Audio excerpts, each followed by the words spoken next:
Gitindugan na to karon mo siya ang ongoing construction sa Davao Samal Bridge kung SIDC project nga nagpadayon karon.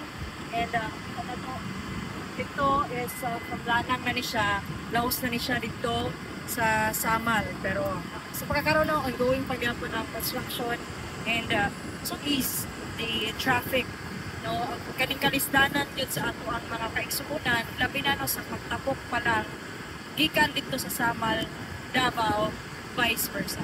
So ato lang tawon.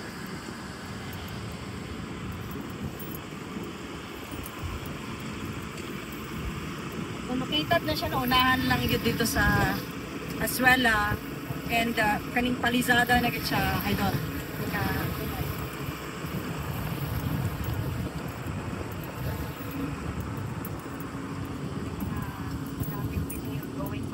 Ang pundasyon aning tulay is kasamtangan ko nila tiwas karon nila babaho. So nasa 4.76 kilometers ang gilayon no nga length niining tulay.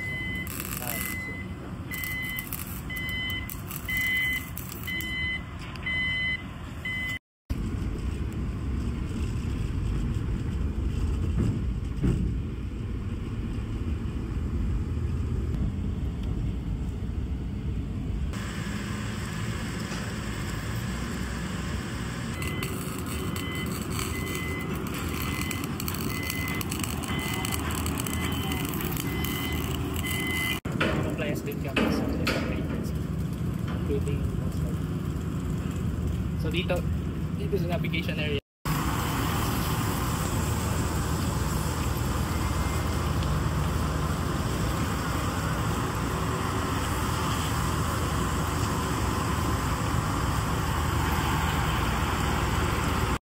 Sa mataas pa.